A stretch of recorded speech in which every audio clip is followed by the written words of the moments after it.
What's up guys, it's Hubs, and this is going to be Machine of Destruction, level 1 and level 2. So this is for Cyclaw, which you need in order to evolve Altor. So the party I'm going to use for level 1 is just going to be a for fun party. It's going to be Graw Leader and 4 Anima Melchios. Just because I can. I'm excited to have all these Anima Melchios. They're really fun to use.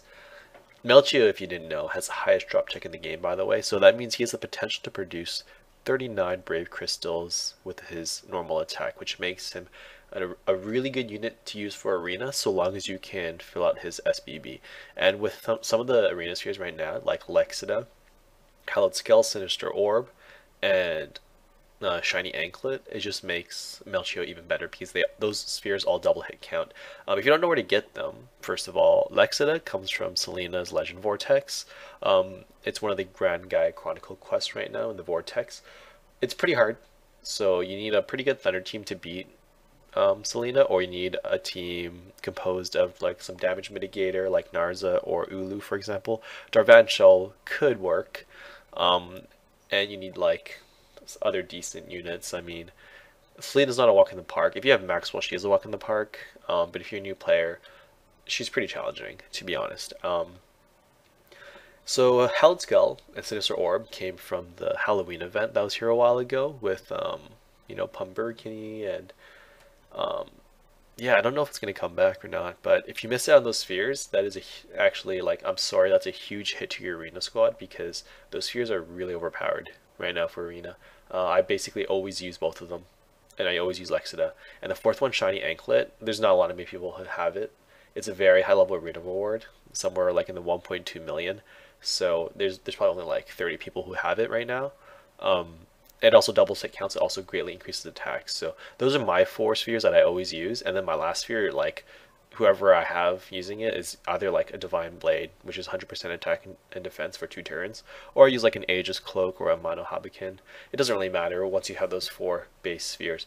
But yeah, I was gonna try out Melchio. So four Anima Melchios with those double hit spheres. So they all have the potential to produce 79 Brave Crystals in 1 turn, each of them, and then use like Graw for Lead or something, just so I have like some resistance, like extra HP, defense, light and dark mitigation, because everyone's running Elza Kuda right now.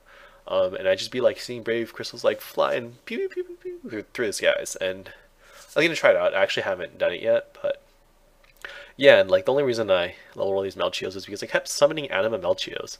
And it's like, if you're gonna keep throwing them at me, I mean, I might as well just level them all up, especially with this this event that was going on. Actually just ended by the time I'm recording this video right now, but the super honor summons, where, by the way, I summoned about 1,400 times.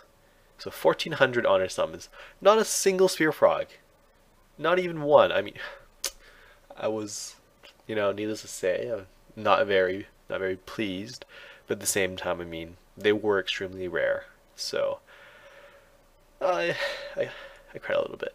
It was sad, but yeah. Anyways, with the honor summon event, like, I just went nuts maxing everything. Right now, my inventory, I have about 200 slots that are all crystals saved up. I've got maybe like 10 burst frogs left. I finished imping my Maxwell, my Darvan Shell, and I'm working on my Elza right now. Like, imps are still pretty hard to come by. Oh, by the way, I just finished level 1 there, if you didn't notice, and I don't even notice. Sometimes I just like make these videos and just talk, and I don't even look at the screen. I don't know why. But yeah. Oh yeah, I was gonna change the squad up. I think I have I have 5 Anima Liliths as well, so I think I'm gonna use those next. Yeah, wait, what was I talking about? Sometimes life throws you lemons and you make lemonade or something like that. Yeah, so life threw me Melchios, and I made Anima Melchios. And then life threw me Anima Lilith, so I made Anima Lilith team. I really forgot what I was like. Oh, I had burst frogs. Don't have any evolution materials left. I kind of just throw them all away now. Yeah, we really need imp dungeons. I'm still trying to remember what I was talking about, but I don't.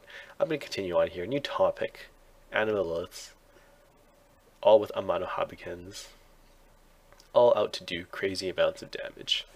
Or I guess that one's using Medulla. Nope, I changed that to Amano Habikin. But yeah, it's too bad Lilith kind of got replaced already. If you have Rogan, basically Rogan's better in almost all situations where elemental advantage isn't an issue, and where it is, I mean, like, Rogan's even better for Carl, right?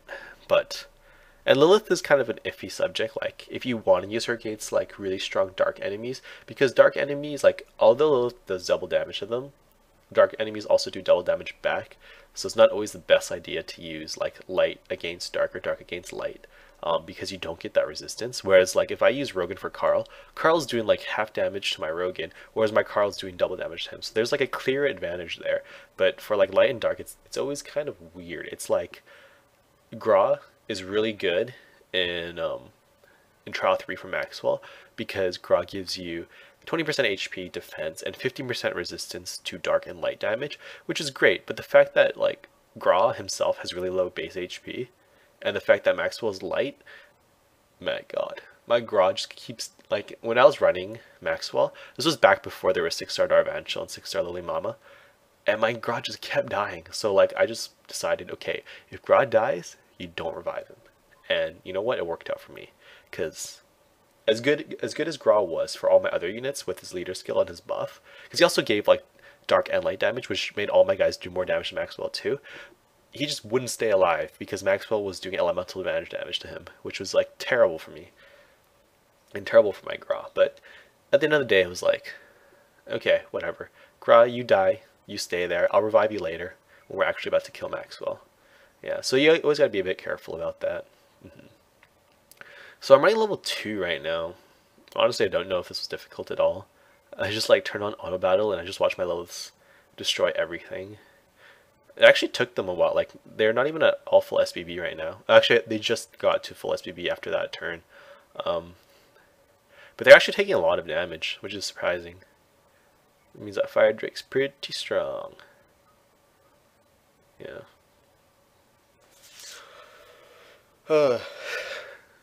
So this is like a post-recording if you didn't notice as well. After all this, I evolved my Altor to 6-star, got him to level 100, SPB 10, and he's my reigning leader for Arena. I will be making an Arena video pretty soon for December right now, I guess. I guess we could say end of November, but Arena's quite different now because there's Zerg and there's Altor. In my opinion, I think Altor is better because he gives that 50% crit buff, and you combine that with Amano Habikens or like 2x hit spheres. On average, my Arena team is killing 2 to 3 enemy units, whereas before on average they were only killing 1 to 2. Like I have seen 4 enemy units drop in one turn. It's pretty rare. I usually see 2 or 3, and it's pretty rare to see 1 drop now. Whereas before it's like, I would say it's like, yeah, 1 to 2, but usually only would kill like 1 and almost kill the second one. So it's like really good right now. My Arena team, if you, by the way, is Altor leader using Amano Habiken. And then I've got a Breaker Kuda, an Anima Kuda, a Breaker Elza, and an Anima Elza. In terms of preference, I don't think it really matters if you use Breaker or Anima.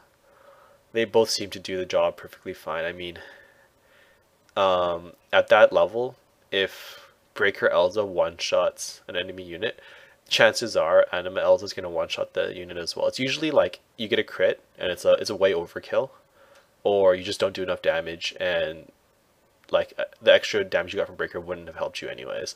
So in my opinion, it doesn't really matter if you use Breaker or Anima. Like, I think Guardian would make a difference, like a negative difference. Oracle, I mean, Oracle is just negative. There's like no upside to having Oracle units at all. Like, recovery is not even a factor in this game. You know, at this level, recovery means jack. So, well, that's my opinion.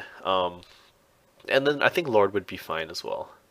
You know, it's like those very edge cases where it's like, you'll see like these crazy posts on Facebook, like, oh my god, look at my Arena squad that just won, and you see like their one unit with like 1 HP left, and it's like, okay, that's like a super rare case. That's like gonna happen 1 in like 500 Arena battles.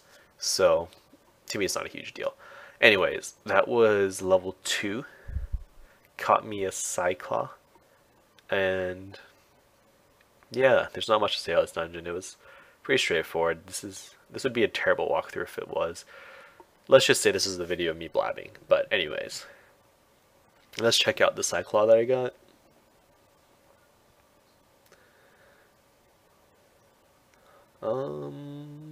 Here we go. Here we go. New right there. Breaker, not anima. That means I'm still going on until I get an anima one. But you know, that's it for this video, and I will see you guys next time. See ya.